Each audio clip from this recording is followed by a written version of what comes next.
Ribelola, ribelola, ribelola, ribelola. Kota tu ribelola da besa de segara, da besa lo bohero. Kota lo bo gorgoro, lo bo ove gorgore. Dinari gambul bole. Ngurale jatu kaba, ore ke rasa kaba.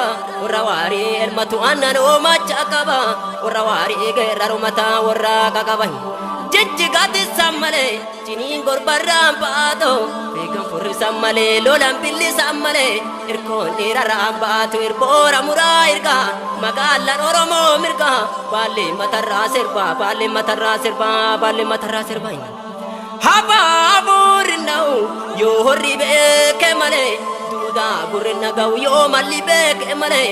Bitan bulloo bitanii, yookaan lafoo deemanii. Dhalchan goota dhalchanii dhalchan dhiira.